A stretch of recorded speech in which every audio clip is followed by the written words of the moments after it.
We often link the all-important muscle with a higher odds likelihood and probability of the all-important and desired longevity. But you have to ponder, is it really this tissue alone driving the vitality boosting effects, or is something else potentially at play? I think you know where this is going, and we're going to talk about why. Yo, what is up? Welcome back to another week of How to Health. My name is Kevin. I run liftinbalance.com, where we take aim at all things health and longevity and do it in an odd, weird, interesting, and highly sarcastic way. Today, we are dissecting two factors influencing our present-day health and long-term longevity, which are almost always packaged together. Two factors which, might I add, are also responsible for making us look cool naked. But that's a topic for another day. We are talking about the muscle and strength combo and how their interaction and influence on our vitality over time may not be as cut and dry as many people think. In fact, one of them may not even have a significant association to that longevity thing when taking into account a number of other biological factors, at least according to this new hot off the scientific streets research that we will be reviewing today. Spicy, I know. But before we get to the zest, we need to clear up the confusion about these two distinct biological attributes. And once that's done, we'll talk about ways where you can tune yourself to be a lean, mean longevity machine by reviewing the best strategies that deliver the biggest bang for your strength and muscle buck, here and now, and for the long run. Or at least until AI decides it doesn't need us anymore. Oh, no, I didn't say anything. So let's embark into this age-old debate, which really isn't an age-old debate, but just sounded cooler that way, and discuss the differences between muscle and strength. Although the common belief lies with these two being inseparable, they are in fact not an exclusive couple. And to understand this, we must first start with what they actually are. Muscle mass is the amount of muscle tissue in the body. I know, self-explanatory, but important. While strength is the ability to exert force using the muscle. Now, these two are related, but as you can see, not the same thing, as it is very possible to have a fair amount of muscle mass and not be very strong, and to be strong without having a lot of muscle mass. How is this, you ask? Well, because muscle mass is determined by the number and size of muscle fibers, while strength has a big neurological component, being determined by the ability of those muscle fibers to contract forcefully. And get this, the two are even built different. Muscle mass is increased through a process called hypertrophy, which occurs when muscle fibers are stressed and then rebuild themselves stronger and larger when the right nutrients like protein are available, while strength is increased through a process called neural adaptation, which is where the nervous system learns to recruit more muscle fibers and contract them more forcefully. So yeah, same, but different, making this relationship, just like all other biological interactions, complex. And to drive this point home, let's explore the connection between muscle mass and cognition, or that beautiful thing that makes us humans stand out from every other organism on the planet. There has been a growing body of evidence suggesting that more muscle mass is associated with better cognitive function. However, since it's the topic of today's discussion, we must ask, is it actually the muscle making the difference? That's what you would think until you realize that it happens to be common to see gains in total muscle mass as a response to overfeeding, even in the absence of additional physical activity. And what do we modern humans happen to be extraordinarily good at? Doing just that. Eating a lot, not particularly good foods, and staying ultra sedentary, as we discussed here.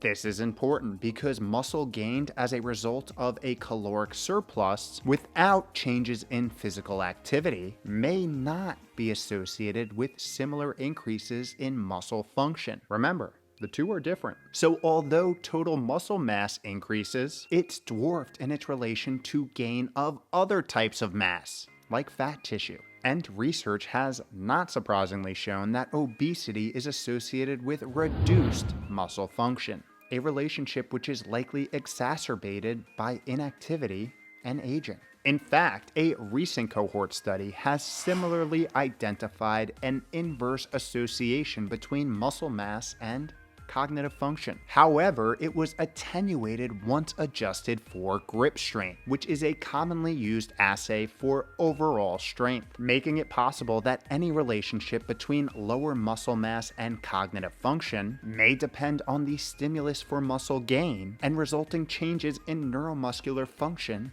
and strength, aka exercise and its byproduct, increased strength.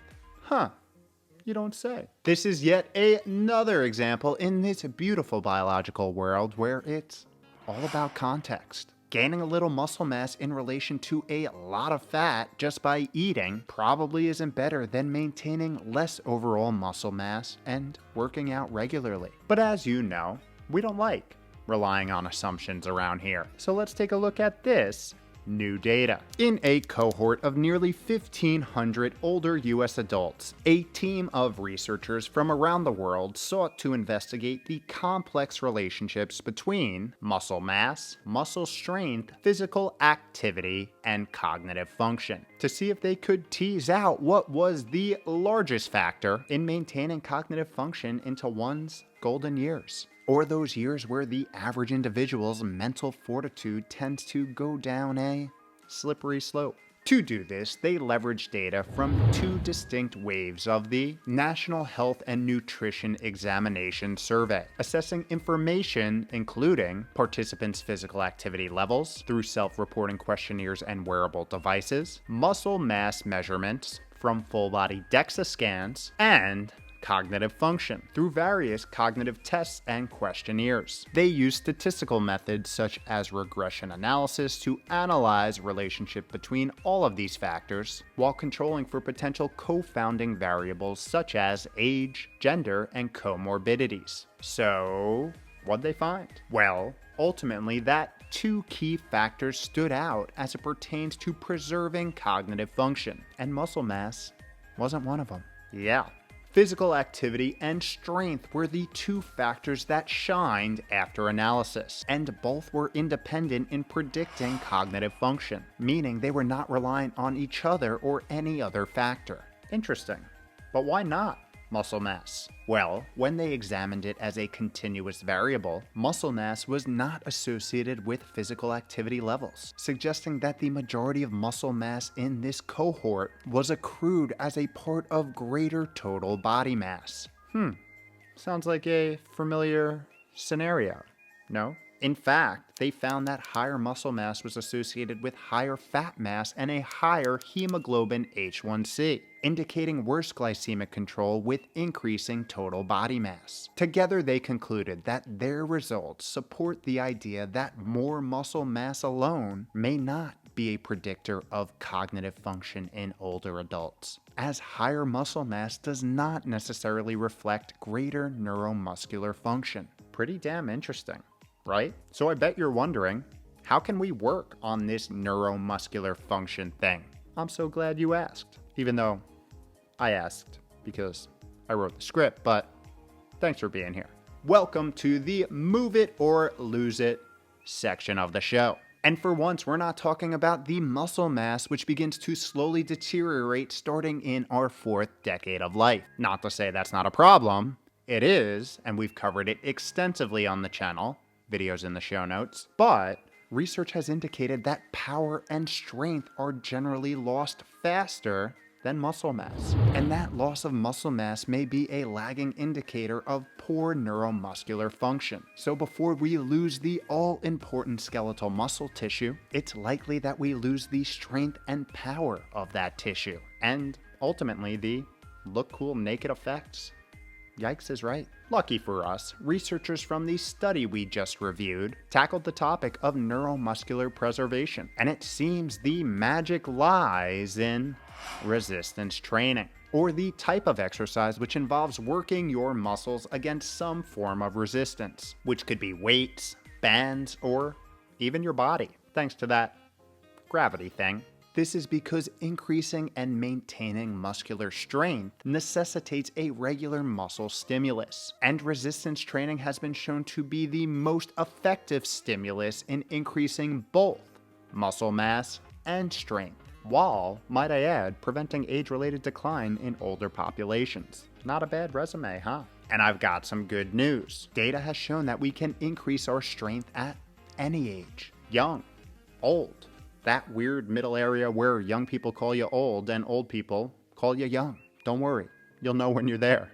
In fact, as little as 6 weeks of resistance training, 2 days a week, has been shown to improve balance and stability in older adults. And if they can do it, you certainly can too. And adding to the biological magic, we move to everybody's favorite 5-pound mushy membrane, as several systematic reviews and meta-analyses now provide strong evidence that resistance training can be used to improve cognitive function, displaying an increase in frontal lobe activity and executive function while reducing white matter atrophy, thus improving memory, attention, and information processing. All things that tend to go south as we accrue chronological years on this beautiful floating rock. Now, this is not to say that aerobic training should be avoided or discontinued. Although some of us may wish that, there is a tremendous amount of evidence displaying that this type of cardiovascular workout is super beneficial too, with the reality being, these two types of training complement each other ever so nicely.